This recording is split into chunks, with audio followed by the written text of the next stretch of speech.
Hello everyone, I am Brijesh Kumar. I am going to teach you this sonnet to his love.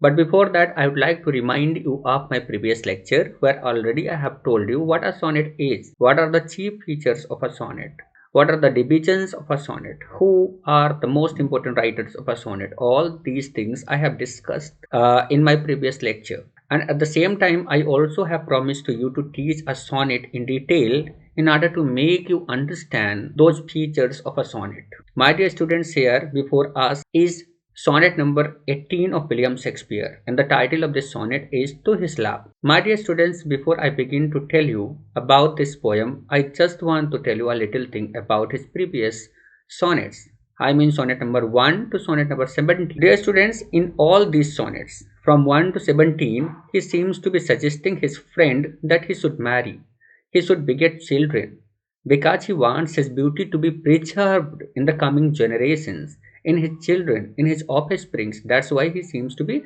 suggesting in all those sonnets, and that's why those sonnets from 1 to 17 they are known as procreation sonnets. And then comes the number of this sonnet, that is sonnet number 18. And here he adds one more point, that his beauty will also be immortalized, will also be preserved in the lines of his poem. And then he starts this poem. This poem is supposed to be a kind of transition poem, right? Because here he does not suggest his friend Mr. W.H. or fair youth to marry or to beget children. Rather, he says that your beauty will be immortalized in the lines of my poem.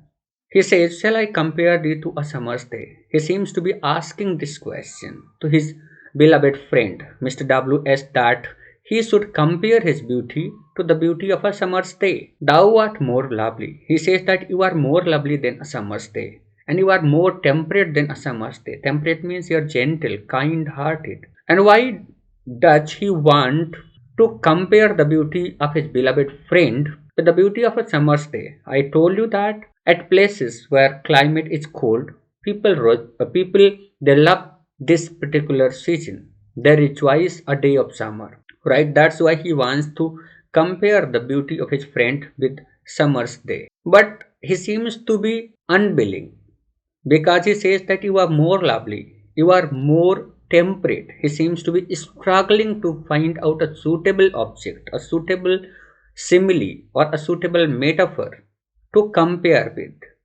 Further, he says, rough winds do shake the darling buds of May. He says that when rough winds blow in the month of May, they shake the buds of the trees, and that's why the wind makes those leaves and buds fall down, and that's why it disturbs whole of the environment. That is why he does not find a summer's day to be a suitable object, summer's day to be a suitable day or season to compare with the beauty of his beloved friend.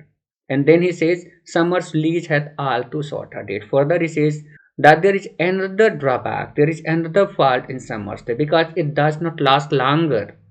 It disappears soon. And that's why he does not want to compare, because he always thinks that the beauty of his friend will be immortalized there. And he only can compare the beauty of his friend with something that is immortal. He says that summer is not immortal, it stays for a brief period of time. And then here ends the first quatrain of the poem. Moving on to the next quatrain, he says, sometimes too hot the eye of heaven shines, and often is his gold complexion dimmed. He says that the rays of the sun they shine too hot, and that's why he does not want to compare. He seems to be inclined, reluctant. He seems to be reluctant to compare the beauty of his friend with the rays of the sun, because hot rays of the sun they disturb, and often is his gold complexion dimmed. Further, he says that when the sun sets, the rays also faint, they become very dim, and that's why he also again does not want to compare the beauty of his friend with the beauty of the setting sun. Every fair from here sometimes declines. He says that every beautiful thing has its own time period, and after that time period you will find that the beauty of those things they decline, they faint, they start disappearing, either by chance or maybe because of the changing course of nature. He tells because of these two factors, the beauty of beautiful things, beautiful people, they decline, they decrease. And then moving on to the next stanza, that is the third quatrain of the poem.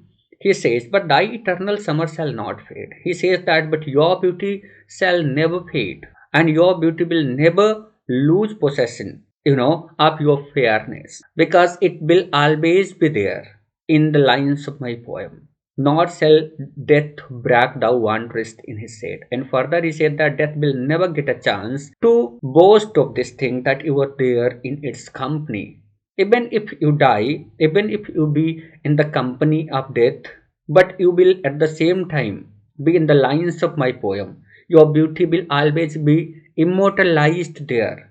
Death will never steal your beauty. When in eternal lines to time thou growest. He's telling here that in the eternal lines of my poems you will grow, your beauty will grow there. And in the concluding couplet he says, so long as men can breathe or eyes can see, so long lives this gives life to thee. He says that as long as men will have capability to breathe, eyes will have capability to see, as long as you will be there in the lines of my poem. And your beauty will keep on rejuvenating my lines, giving life to my lines. And this is how both the lines and your beauty will live forever, will be immortal. And here he ends the poem. My dear students, now the time has come to have a look of the technical, aspects of this poem. Most of the things already I have discussed in my previous lecture. And here again, a few things we need to discuss. That a sonnet is divided into three quatrains and one couplet, that is just before you quarter number 1, 2, 3, and then one concluding couplet. And after that we need to have a look of the rhyming scheme. In the first quatrain you will find that the word day rhymes with the word may, and temperate with date, I mean rate with date. And then in the next quatrain you will find signs with declines and dimmed with trimmed. After that fade rhymes with shade, oest with growest, and in the last you will find C with D. So this is how you can kind of see, you can find out the rhyming scheme of a Shakespearean sonnet. That is AB AB, CD CD, EF EF, GG. My dear students, here you will find that there is no interconnection between the rhyming scheme, because they, may, rate, date ends here, and then a fresh rhyming scheme starts in the next quadrant, that is sign. Sign is nowhere connected. You see, this sound is nowhere connected with any of the sounds of the last words of the previous quatrain. So this is how you can differentiate between a Shakespearean sonnet and a Spenserian sonnet. There is no interconnection in a Shakespearean sonnet, whereas there is an interconnection in Spenserian sonnet. That is all for today. Thank you for attending the lecture. Thank you everyone.